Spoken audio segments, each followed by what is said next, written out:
Hi, we're Loud and Obnoxious, and I'm Brian. I'm Matt. I'm Vince. And I'm so damn good.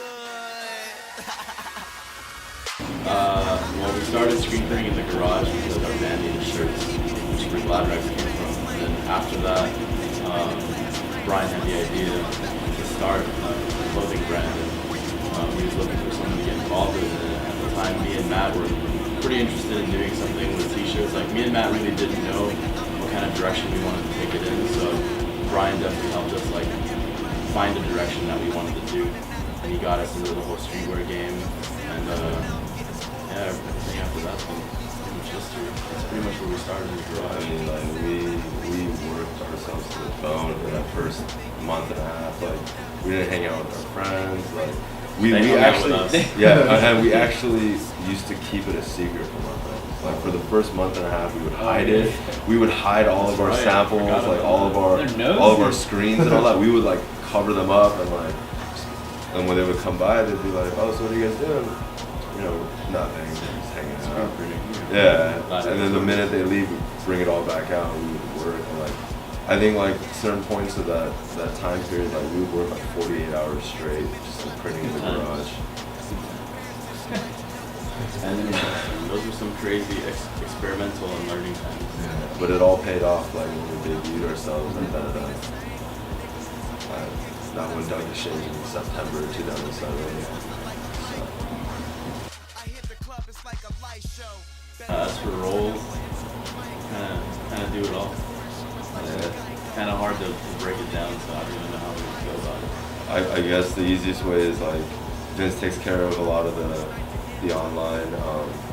Anything that has to do with the computer. Yeah, the emails, customer service, designing, blogging, things of that matter, and that takes care of a lot of the production, printing the t-shirts, getting everything ready, and making sure that everything comes out the best it could look.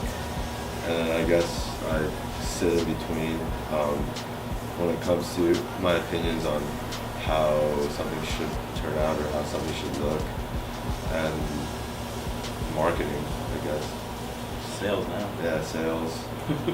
And we also have some other people that help us design, Jamie and Tyler. They're not here right now. No.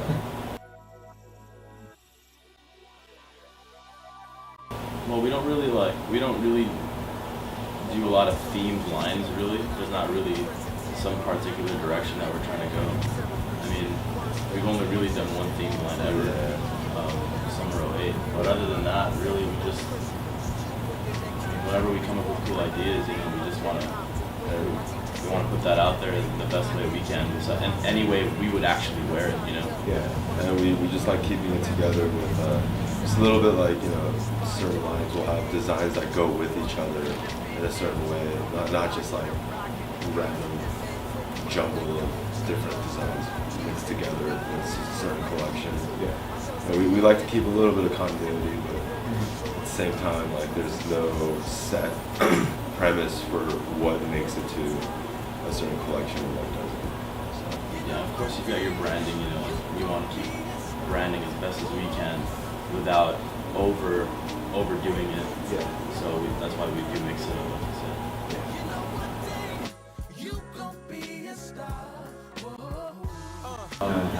Well, one thing that Brian's always been adamant about is that we never release the same exact thing again as because then there's no point to keep trying to keep it limited. We keep our brand integrity serious around here. We don't do reprints. We don't do next season it comes out again with a new color.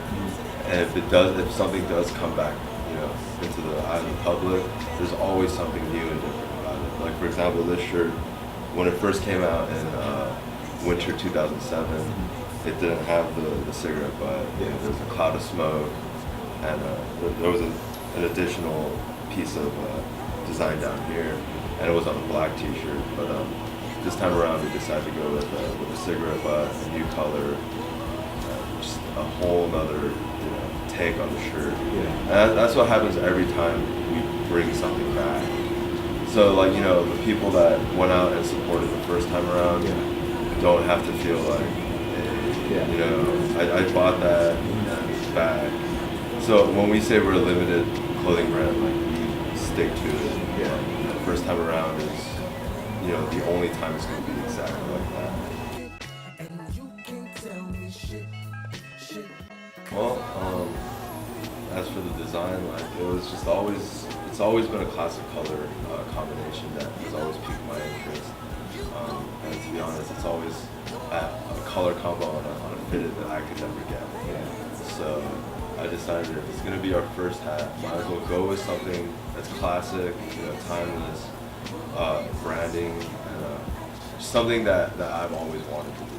You know, and we've put a lot of attention to detail into the fitted, like with the purple satin, the lining on the inside, you know, the custom tape job, you know, the side hits, the back hits, everything like was well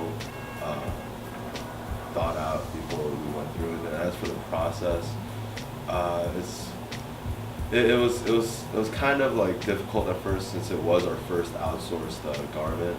Like we had to, you know, learn how to deal with manufacturers and, you know, timelines and, you know, keeping everything like together. And we learned a lot from it. Hopefully, like, you know, our future ventures into outsourced, I guess, articles of clothing will go a lot smoother.